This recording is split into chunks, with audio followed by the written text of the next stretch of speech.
Welcome back to Bloomberg Daybreak, Middle East and Africa. I'm Vonnie Quinn in Dubai. In Kenya, floods and mudslides have killed at least 169 people.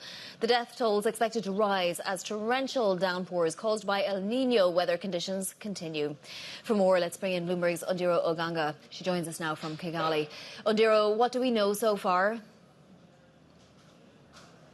Vonnie, we know that rain continues to fall and it's increasing the risk of flooding. So far, 191,000 people have been displaced, majority of them being from Nairobi, the capital city of Kenya. We are seeing both slums and suburbs flooded, people being forced to leave their houses and seek shelter elsewhere.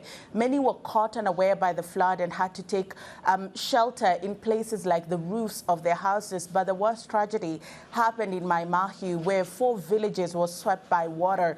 Tens have been left dead, dozens have been injured, and rescue operations at the onset of the tragedy was really slow, but we're seeing the government now coming in. The rains have caused havoc. They've affected infrastructure. The airport is flooded, roads and bridges have been cut off, and school reopening has been postponed by a week to keep learners safe. But also schools are used as evacuation centers, and they're still needed for as long as the flooding continues.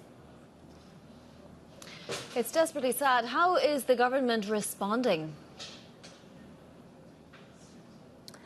Well, the cabinet has directed that those living in areas that are risky of flooding move to safer areas. Those living near dams, near rivers that could burst their banks and riparian land find safer grounds to avoid any impending tragedy. The government has also said that they've received requests of up to 4 billion Kenya shillings from county governments in terms of emergency rescue efforts that they can do. Unfortunately, the government can only pledge 1 billion Kenya shillings because Kenya is already coming off from a flooding season during the El Niño rains, and so they've used a lot that they had in their contingency kitty. President William Ruto, speaking about the victims of this flood, said they're the victims of climate change, and if nothing happens, this predicament will continue dogging the people of Kenya. It's not just Kenya that is suffering from these floods. Tanzania, Uganda, and Burundi are also reeling from the effects of this ongoing rainfall.